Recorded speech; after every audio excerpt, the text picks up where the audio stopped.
I banged both Josh and Mark one time. At the same time?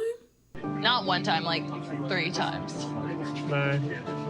Damn! Catie throws a welcome to America party for her fiance Josh and invites multiple people who she's made out with. Well, she was just so, like, loose. Including 2 men who she's had sex with multiple times. And they are genuinely shocked that Josh is about to marry her. You roll through those punches way better than I ever could. He's basically saying, couldn't be me. What stuck out about Josh tonight was that he's all in. Catie can be wild. What fascinates me more than Catie's behavior is Josh's willingness to remain emotionally invested. Better yet, become more invested despite how unstable this dynamic feels. Sometimes I feel like, oh, maybe I'll think about like the chemistry I used to have, or like a brief thought will cross my mind. Sorry? You heard her. Yeah, we're gonna talk about it. Plus, I'm not dumb. I can definitely read a situation pretty well. can you? We meet Debby and her fiance, who claims he is a famous Egyptian movie star. So, what kinds of movies and TV has Mito done in Egypt? Mito's, honestly, he doesn't show me his work. I don't know why. Maybe because there's nothing to show. Let's talk about it. It's Malicia. Hey 90 Day Fans fam, it's Malicia. I hope you are doing well. As we know, reality TV naturally gravitates toward emotional, intense personalities and complicated relationship dynamics because those stories create strong emotional reactions in viewers.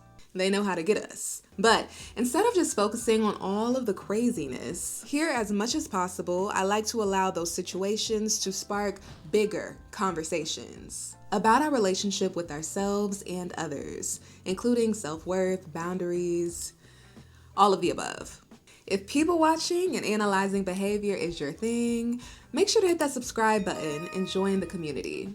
Before we talk about Catie and Josh, oh gosh, this episode we meet Debby, who is 55 years old from New Orleans. And her storyline is kind of sad. Not because anything devastating has happened yet, but because of her belief in her 41-year-old fiance, Mito, from Egypt. He's an Egyptian movie star. Sure. Yeah. Okay. Debby says Mido is famous on social media and has hundreds of thousands of followers. I guess she doesn't know there are people who pay for those. She says, quote, "People know who he is in Egypt." You're telling me this man is a movie star in Egypt and he gets an opportunity to be on 90 Day Fiancé, a television platform, and all he has to offer is some blurry red carpet clips? I feel bad for Debby.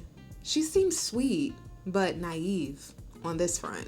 She says Mito told her she won't understand what they're saying in the work that he's done, so he'll show her and explain it when he gets to the US. Mind you, they've been together for 6 years and haven't seen each other in 3. Hey, baby. I'm here. Handsome. Debby, who says she's been single for so long, met Mito when she and her daughter went to Egypt for vacation. He was their tour guide. Another red flag, why is a movie star, not an actor, a movie star, working as a tour guide? Somebody is over-exaggerating here. She says her daughter kept saying, "Mom, he's flirting with you," and she didn't believe it. But then he kissed her when they were climbing out of one of the pyramids. And now Debby thinks she's in a romance novel. People write books about stuff like this. I may get lucky enough and have the dream. Yeah, this is coming off more like a cautionary tale. And here's where it gets interesting. Mito has made it clear to Debby, when he gets to America, his expectation is to become a major actor. He's already told her he wants to move to New York or Hollywood, and she lives in New Orleans. I don't know that the acting thing is really gonna go anywhere, personally. Yeah, that's Debby's daughter, Devin. What do you think of Mito's headshots? While Debby is acting like Mito's manager, printing out this man's headshots for when he arrives, her daughter tells her their relationship is going to have to be more important than the dream for Mito. And she also said something that stopped me for a second. My mom is a very strong woman, but that strength only goes so far. So I really do genuinely hope that Mito's intentions are pure. She said my mom is very strong, but that strength only goes so far. I thought that was such a real and honest thing to say because we see that all the time. Someone we respect can be incredibly strong in every area of their life and still have that one area where their strength has a ceiling. I can't help but worry that Mito's just coming over here to become a star. I wonder, was it his idea to be on 90 Day? By the way, another concern for Debby is that Mito is Muslim and claims he's a 41-year-old virgin and plans to be until he gets married. But when and if he arrives, he and Debby will be sharing a bed. For her, it will be the first time she's lived with and shared a bed with a man in over 20 years. And you're gonna sleep in the same bed with him for 90 days and not have any sex? That's the goal. We'll see how that works out as well. By the way, I said if he arrives because at the end of the episode, Mito's flight to the US is set for the next day, 20 hours away, but he hasn't been answering the phone for Debby for days. And when he finally answers, he says he needs to stay in Egypt for at least 10 more days because his father is sick and he has to wait on the doctor. 10 days to wait on the doctor? That is stressful. But what if he's acting? Mito asked Debby to check the airlines to see if they can change a ticket for him to come later. Debby thinks Mito is getting cold feet, and I think Debby might be right. Next week, we see Debby at the airport. We'll see if this Egyptian movie star officially makes his 90-day debut. Crazy. I can't wait to kiss this. You're in the airport. Annabelle and Shay reunite after not seeing each other in person for 2 years. And I think they're cute together. Annabelle says she's 54, but her sex drive is like she's 25. Shay takes Annabelle to a hotel that used to be a church. So odd. Hold on, my tsunami here. Tsunami. And Annabelle shows how she bathes her man and tells us why she does it. A clean man is a sexy man for me. I'm not going to touch him if he's dirty. I will wash good. Yes, bro. When I say, getting Keep scrubbing down there, but you have to get in with me. Right? yeah. Oh, the balls to the face. Okay. Let's clean your ass, and then you're gonna give me your ass. It's like he's a big baby. Shay said at first it was kind of a turn on for Annabelle to bathe him, and now she's gotten more comfortable and rough. Yeah, I think now it's clear that she's not just doing it as an act of intimacy or affection. She wants that man clean. This is about prioritizing her enjoyment. And as I used to say, if she likes it, I love it.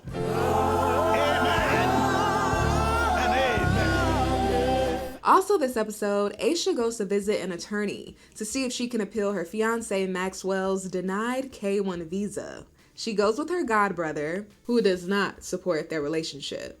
He thinks Maxwell is potentially a scammer. There's Nigerian men here in the United States. There are, but that's not the one for me. At the attorney's office, Aisha says something that has me thinking, okay, maybe this is why you're in this position. And I really do hope you can help us because I feel like my story is more special than any story because it was God ordained. Girl. Wow, okay. In my opinion, that translates to my relationship is more important to God than everyone else's. And that's where I start to get uncomfortable. Not because I don't believe God can guide relationships, but because the moment our spirituality starts to make us feel superior, I think is the moment we need to check ourselves a little. I actually think all of us should feel deeply loved and seen by God. It might sound cliche, but I think all of us are special in our own unique way. But believing God loves you does not mean that your story is more special than anyone else's walking into that attorney's office. There's a difference between feeling that your relationship is spiritually significant and believing your relationship has divine priority over everyone else's. One feels grounding and the other starts drifting into ego. The attorney tells Aisha she cannot appeal Maxwell's denied K-1 visa. Her options are to apply for the K-1 visa again or get married to him in Nigeria and apply for the spousal visa. Both processes will take at minimum 1.5 years to 2 years. And when it comes to Maxwell being denied again, the attorney says it's possible. Oh, that ain't what I want to hear. Because there were some immigration issues in the past where there was actually findings of fraud or misrepresentation, they could still find that again. Well, they're on the show 90 Day Fiancé, so I'm thinking at some point, something's gonna have to give. Aisha says to marry Maxwell and live thousands of miles away for years doesn't even make sense. At 38, her biological clock is ticking. I do not have time for this. I'm really looking forward to seeing how all of that's gonna play out. All right, on to Catie and Josh. And before we go any further, I wanna say this. It makes complete sense that a lot of you, including those of you who have OCD, felt uncomfortable with how Catie connected her habit of making out with people to intrusive thoughts. Because as many of you pointed out, having intrusive thoughts and acting on them aren't necessarily the same thing. I have intrusive thoughts as part of my OCD. I would like to stop wanting to make out with people, but I feel like every time I drink, my brain has another plan. Yeah, I think for a lot of us, alcohol seems like the bigger issue here. I also saw some of you wondering whether there might be more going on with Catie beyond just OCD. And obviously it's not the best thing to try to diagnose someone through a reality TV edit, but I can understand why some of you feel like there's more underneath the surface influencing the way she communicates and interacts with people, like her social behavior and bluntness. For instance, after Josh arrives in the US from the UK to kick off their 90 days, they leave the airport and Catie's eating Cheetos and Josh tells her they don't smell lovely. And this is her response. You smell bad. I do. I definitely Your smell bad. mouth smells bad, actually. My mouth smells bad. Yeah, like your breath. Are you kidding me? Josh says since he's met Catie, she's been the bluntest person he knows. Once they get inside the hotel room, Josh sees all the thought Catie put into decorating the room. Meanwhile, I can't help but wonder why she left the plastic on the couch, her shoes and clothes on the table. Catie has this wonderful kind of ability to go from being quite blunt and brutal to being the sweetest, softest, sentimental person.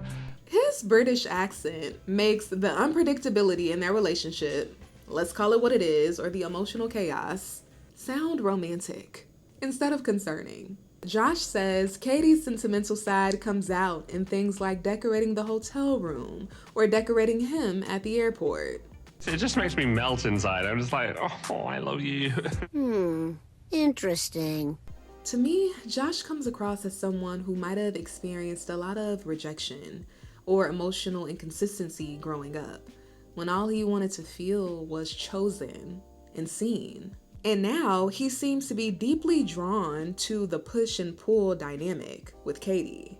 Like he lights up from finally feeling chosen by someone whose behavior constantly makes him question whether he is. Catie is inconsistent. And sometimes when someone alternates between being really harsh and really loving, the other person's nervous system can become hyper attached because the love feels uncertain and emotionally earned. And I almost wonder if that unpredictability is part of what keeps Josh hooked. He's mistaking relief after conflict, emotional chasing or anxiety for chemistry or deep love. And I just want to say this quickly because it can apply to so many of us. I am not a doctor. I'm not a therapist. I am on the way to be a certified relationship and life coach. Final exam coming soon. Wish me luck. But yeah, if you have a pattern or emotional pain that keeps showing up and you intellectually understand it, but you keep attracting the same dynamics. You keep getting triggered. You continue to feel overwhelmed. I recommend including some nervous system work in your healing journey. Find a somatic therapist or explore some somatic work. I've done a lot of nervous system work. I'm still in it. And what I found is that our mind can already know. But as psychiatrist Dr. Bessel van der Kolk says, the body keeps the score. Our bodies can hold on to definitions of what love feels like, what safety feels like, what normal feels like, even if we don't want that to be the norm anymore. I believe that until you work with the body, not just the mind, the patterns and emotional pain stays. A new life doesn't just start in our thoughts. It starts in what our body learns to accept as normal. I was so stressed out about us having sex. Now I'm tired. Why are you stressed out? Catie says Josh makes her feel unwanted sometimes when he doesn't want to have sex. And he says when he's stressed, sex just becomes something on the to-do list. But because he knows it's important to her, he offers to commit to focusing more on her needs and asks if she will commit to not making out with other people. Something we don't hear her respond to. I think I've made out with 90% of the single men at the run club. Catie admits to the camera that some of these makeouts were while she was in a relationship with Josh. I think she also knows that it's hurtful, and I think she knows that it's not right. And that's why I'm patient, because I think her heart's in the right place. Yeah, he's talking about Catie as if she's a child when she's a grown woman. In my opinion, if she really wants to be with him, she should prioritize getting help. I think sex is an important part of what we're talking about. I think that it's intimacy and loving and... I don't feel loving if we're not having sex. It's giving defiant teenager. I mean, I don't feel loving when you're playing with other guys. Like, I think that's... At least they want to have sex with me. Yeah, and then leave you. And not speak lovingly about you at all. As we're about to see, when Catie takes Josh to his welcome to the US party with some of her friends, including people she's made out with and 2 guys she's had sex with. I don't know if they'll look at me just like I'm an idiot or... That is my worst nightmare when dating someone new. Meeting the friend group or family and they're secretly thinking, does she know what she's gotten herself into? Because they know things I don't know yet. But in this case, Josh already knows about Catie's history. Which I guess is better, but in my opinion, it's still embarrassing. So, Catie's obviously going to have a few drinks. I need Catie to find the straw. That is such an awkward moment to catch on camera, but somewhat relatable. My rule is, miss the straw the first time, next time, grab it. Well, fast forward, we get a good look at everyone in the room who Catie has been physically intimate with. If I was her, out of respect, I wouldn't have thrown Josh this welcome party with these people. I knew Catie all of a week before we hooked up, and she's a lioness on the prowl. She's also kissed this woman and this woman. Some guy named Fred at the party and another named Josh.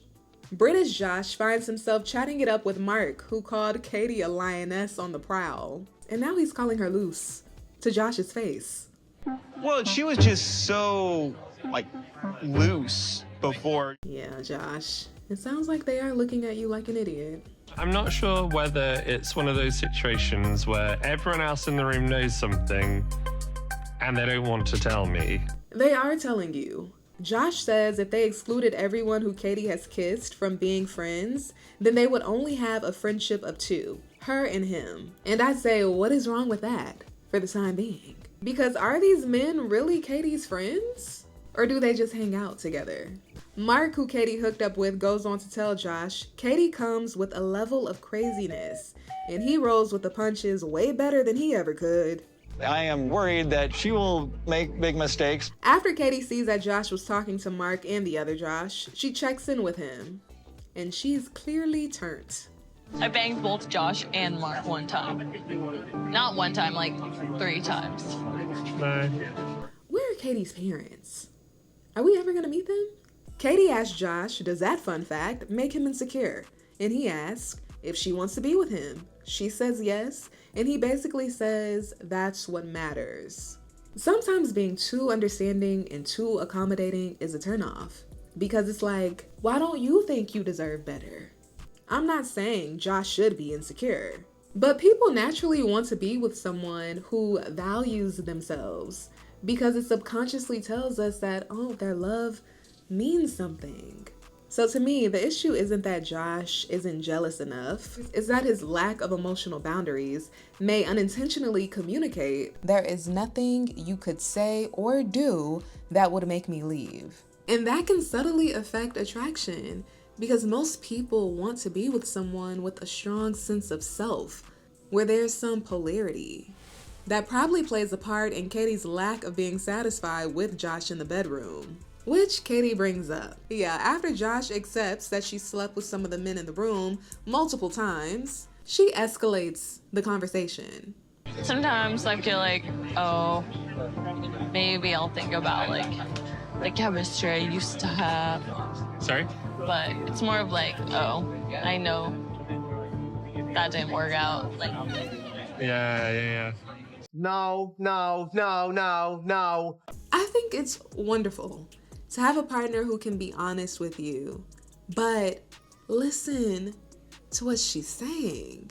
The way I heard that is that in the bedroom, she isn't pleased enough. So much so, she worries if she's going to fantasize about being with the guys she's been with in the past again. That's hurtful. And then she suggests that Josh hangs out with these two again. Yeah, no, we're planning to. That's weird to me. did you have a good night tonight? Meanwhile, the other guys are looking like, yeah, been there, done that. Next week, Annabelle meets Shay's daughter for the first time, and she sees something that is making her put her foot down. Can we get a couple of dollars? Here you go. Thank you. Look at her, she had to hold back.